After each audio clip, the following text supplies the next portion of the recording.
युएनयू वायडरने प्रकाशित केलेल्या एका रिपोर्टनुसार भारतातला कर्ज मंजुरी दर म्हणजेच लोन अप्रूव्हल रेट्स हे वेगवेगळ्या जातीत वेगवेगळे आहेत. अनुसूचित जाती जमाती म्हणजेच SC ST अर्जदारांना कर्ज मंजुरीची शक्यता ही जातीय भेदभावांमुळे अत्यंत नगण्य असल्याचा रिपोर्ट त्यांनी 2016 साली प्रकाशित केला होता.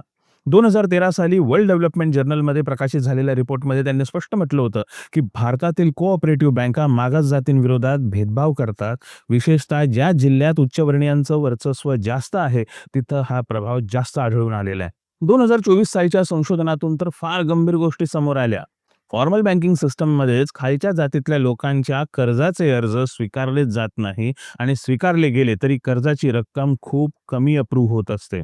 2025 सालच्या रिपोर्टमध्ये समोर आलं की SC आणि ST गटातील क्रेडिट गॅपपैकी 42% ते 60% अंतर हे डिस्क्रिमिनेटरी फॅक्टर्समुळे आहे. म्हणजे केवळ उत्पन्न किंवा मालमत्ता नव्हे तर सामाजिक ओळखही कर्जप्राप्ती ठरवत असते. महिलांच्या मायक्रो फायनान्स कर्जावर झालेल्या अभ्यासातही आढळून आलं की मागास जातीतल्या महिलांना समान क्रेडिट स्कोअर असूनही कर्ज मिळण्याचं प्रमाण अत्यल्प आहे. याशिवाय जवळपास 20 लाख कर्जांच्या डेटावर आधारित अभ्यासातून असं दिसलं की भारतातील बँकांकडून होणाऱ्या कर्ज वाटपावर जातीय भेदभावाचा परिणाम अधिक आहे आणि त्यावर नियंत्रण ठेवण्यासाठी धोरणात्मक हस्तक्षेप म्हणजेच अफर्मेटिव्ह पॉलिसीज तयार कराव्या लागतील.